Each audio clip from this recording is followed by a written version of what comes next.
नमस्कार. आज आपण एका अशा आवाजाबद्दल बोलणार आहोत ज्याने कित्येक पिढ्यांना अक्षरशः मंत्रमुग्ध करून ठेवलं.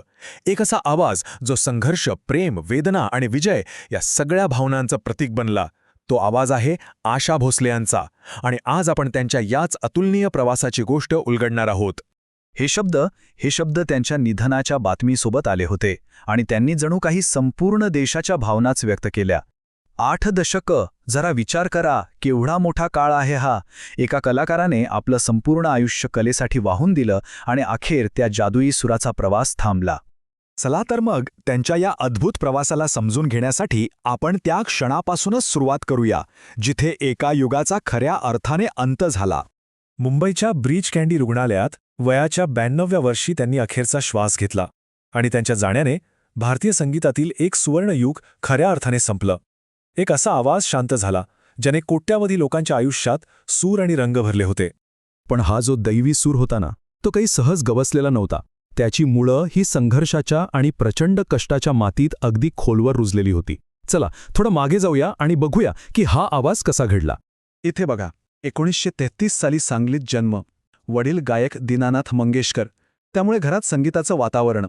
पण सगळं सुरळीत नव्हतं.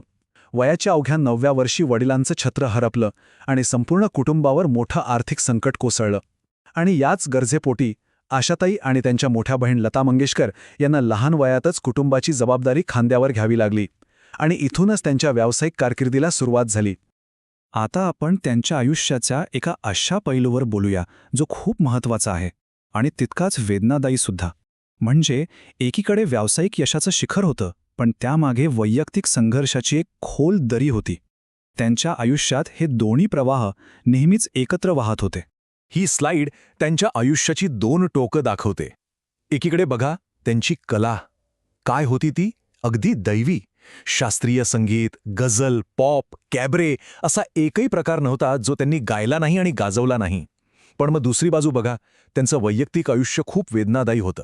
वयाच्या 16व्या वर्षी केलेलं लग्न, त्या नात्यातला त्रास आणि नंतर एकटीनं 3 मुलांची जबाबदारी. असं म्हणतात की ह्याच संघर्षाने त्यांच्या कलेला अधिक धारदार बनवलं. त्यांच्या कलेची खरी ताकद होती त्यांच्या अष्टपैलूपणामध्ये. म्हणजे उदाहरणार्थ कॅबेरे, पिया तू अब तो आजा. अरे वा, ह्या गाण्याने तर त्यांनी बॉलिवूडच्या गायकीचे नियमच बदलून टाकले. त्या आवाजातली ती नजाकत, ती मस्ती आजही कोणी विसरू शकत नाही. आणि मग बघा, तोच आवाज पण आता तो गझल गातोय आणि काळजाला थेट हात घालतो. दिल चीज क्या है मधली ती वेदना, ती खोली ऐकल्यावर विश्वासच बसत नाही की हा तोच आवाज आहे ज्याने काही वेळापूर्वी कॅबरे गायलं होतं. आणि मग तिसरं टोक, दम मारो दम सारखं एक सायकेडेलिक रॉक गीत ज्याने अख्ख्या पिढीला वेड लावलं होतं. एकाच आवाजात इतकी व्हरायटी, म्हणजे खरंच अविश्वसनीय आहे हे. त्यांनी हे सिद्ध केलं की आवाजाला कोणतीही चौकट नसते. आयुष्यातल्या या सगळ्या वादळानंतर त्यांच्या आयुष्यात आणि संगीतात एक नवीन पर्व सुरू झालं, एक सुवर्णकाळ. आणि या काळाचं नाव होतं पंचम. 1980 मध्ये त्यांचं लग्न झालं संगीतकार R.D. बर्मन, म्हणजेच आपले लाडके पंचम दा यांच्याशी. आणि ही केवळ एक वैयक्तिक नाही, तर एक संगीतातील महान भागीदारी होती. या दोघांनी मिळून भारतीय चित्रपट संगीताला एक वेगळ्याच उंचीवर नेऊन ठेवलं. त्यांचे प्रयोग, त्यांची ऊर्जा आजही तितकीच ताजी वाटते. हा सुवर्णकाळ 1994 मध्ये पंचमदा यांच्या निधनापर्यंत अविरत सुरू होता. शरीर जरी नश्वर असलं तरी कला अमर असते. आशाताईंचं आयुष्य थांबलं असेल, पण त्यांचा आवाज अमर आहे. आता आपण जरा त्यांच्या कामाच्या व्याप्तीवर नजर टाकूया आणि हे आकडे पाहून थक्क व्हायला तयार रहा. जरा हा आकडा बघा, 12,000. 12,000हून अधिक गाणी. हो, आकडा चुकीचा नाहीये, 1-2 नाही, तब्बल 12,000. एका आयुष्यात एवढं काम करणं हीच एक अविश्वसनीय गोष्ट आहे. एवढंच नाही तर ही गाणी फक्त हिंदी किंवा मराठीत नव्हती. 20 पेक्षा जास्त वेगवेगळ्या भाषांमध्ये त्यांनी आपला आवाज दिला. त्यांची कला आणि त्यांचा आवाज भाषेच्या आणि प्रांताच्या पलीकडे पोचला होता. आणि अर्थातच एवढ्या मोठ्या कार्याला मानसन्मानही तितकेच मोठे मिळाले.